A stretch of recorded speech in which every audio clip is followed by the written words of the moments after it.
Siema, tutaj Volatylskim. Dzisiaj opowiem wam o moim syntezatorze modularnym.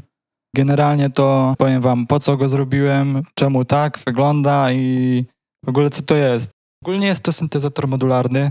Modularny, ponieważ składa się z pojedynczych modułów, nie jest jednym instrumentem, jak tutaj Arturia, którą pokazuję. Arturia to jest basically to wszystko w jednym, co ja mam tutaj. No dobra, tu jest więcej, no bo jednak no nie po to robiłem ten syntezator, żeby mieć tu jeden głos, nie? I właśnie do tego zmierzam teraz. Ten syntezator jest odpowiednikiem całego zespołu, całej orkiestry. Składa się z pojedynczych głosów, typu stopa perkusyjna, werbel, blaszki jakieś i tak dalej, i z basu. I docelowo tu ma być jeszcze więcej głosów, ale na razie jest tyle. A czemu w ogóle jeszcze nazwałem to orkiestrą, bo to też jest jeszcze jeden powód. Generalnie, jak gram na tym instrumencie, to nie jest tak, że ja puszczam sobie gotowe sekwencje czy coś, tylko jakby jestem dyrygentem tego, w sensie sygnalizuję, co te instrumenty mają grać. Pokazuję na przykład jeden raz, chcę mieć jakąś stopę czy coś.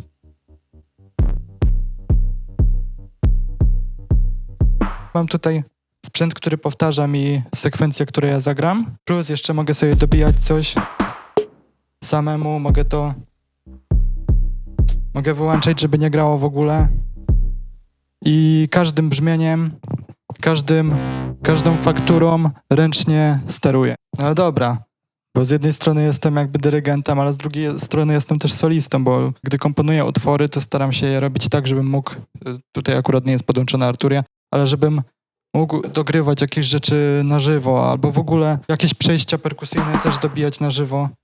I taki jest główny zamysł tego, żeby po prostu nie puszczać pętli gotowych, żeby nie DJ-ować na tym, tylko żeby traktować to jak prawdziwy instrument, no bo to jest prawdziwy instrument. Możemy nim sterować z komputera, programować go i tak dalej, ale zamysł w live'ie nie jest taki, żeby to wszystko leciało z kompa, tylko to ma być jak najbardziej performance. No i dobra, no mamy, no jak to w orkiestrze instrumenty są, no to są jakieś trąbki i tak dalej, które mogą grać maksymalnie jeden dźwięk na raz. I przez to, że jest ich więcej, można tworzyć akordy. A przez to, że są różne instrumenty, na przykład inne oboje albo coś w tym stylu, to można tworzyć różne faktury. Tutaj różne faktury robimy sobie samemu.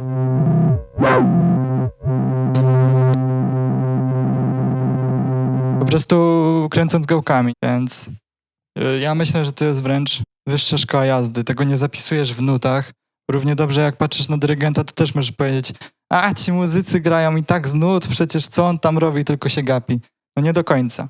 Nie do końca tak to wygląda, więc jak ktoś mówi, że nie wiem, syntezator nie jest instrumentem tylko dlatego, że możesz sobie puścić wszystko z komputera i to będzie grało, no to nie jest tak, bo tak, możesz puścić, ale nie musisz. Jak grasz live, grasz performance, to nie musisz tego robić w taki sposób, a możesz to robić też częściowo w taki sposób, no nie ma zasady.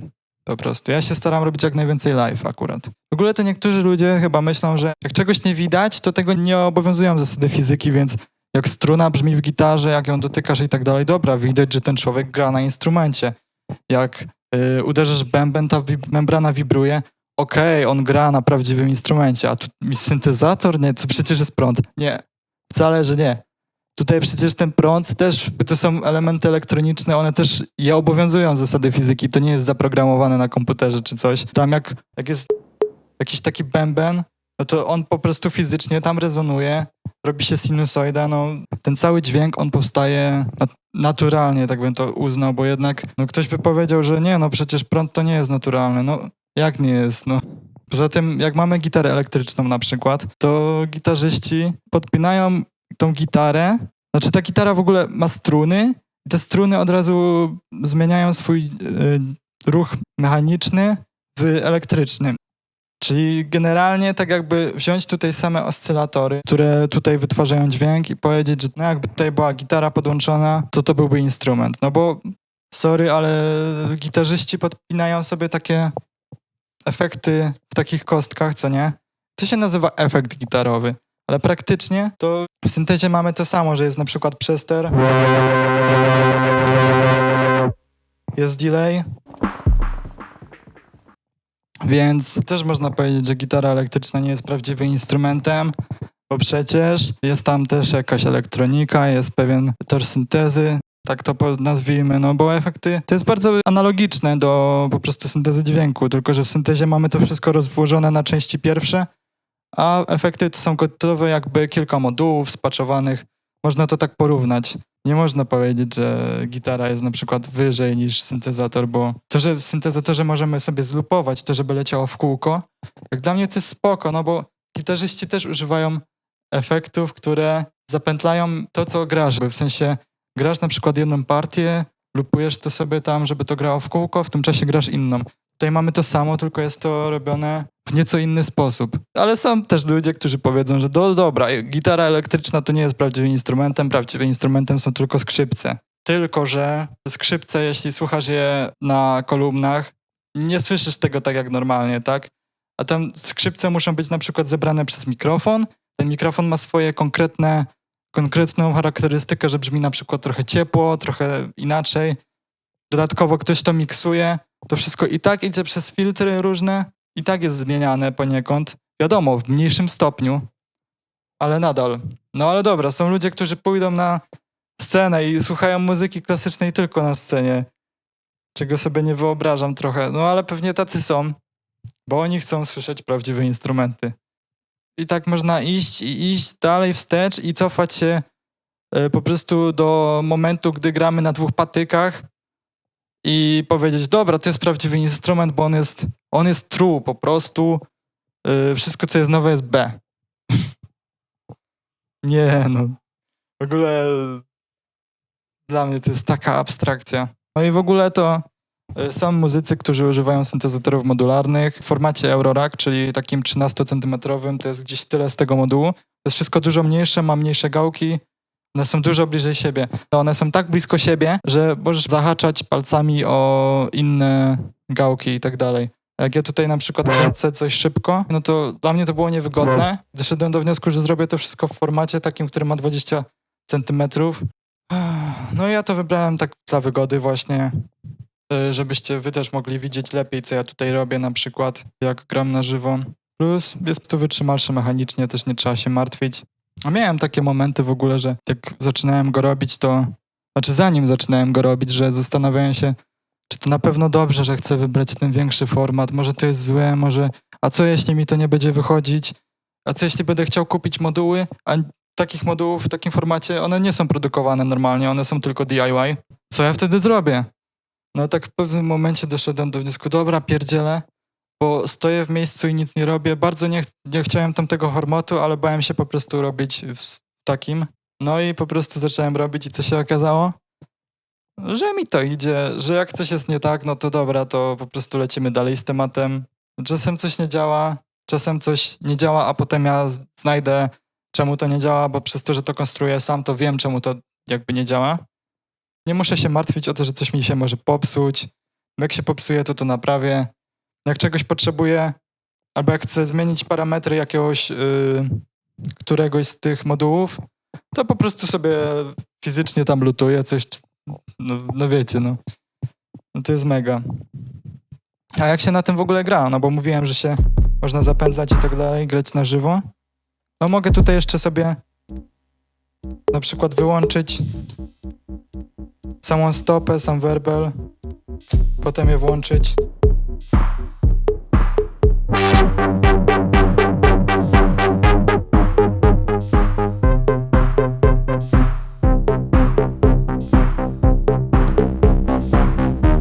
Mogę sobie kręcić coś.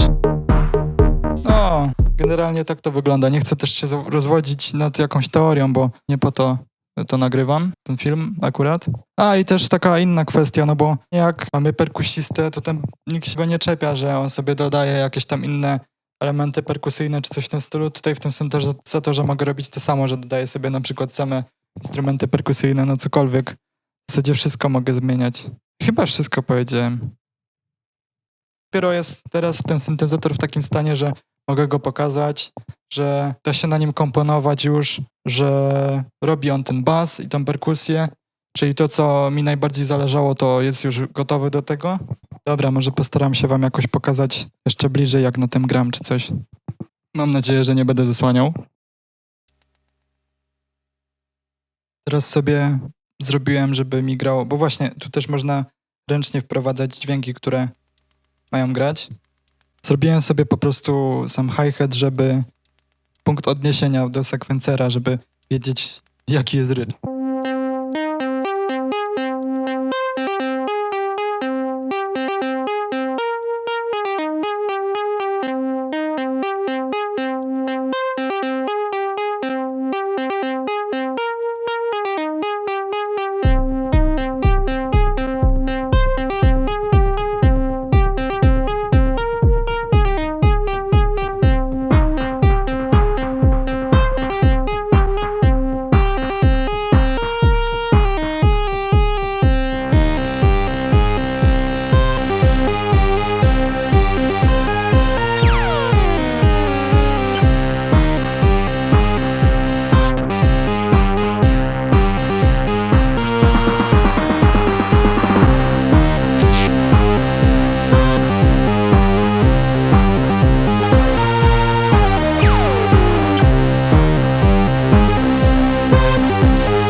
No i tak to właśnie jest.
No i to by było na tyle.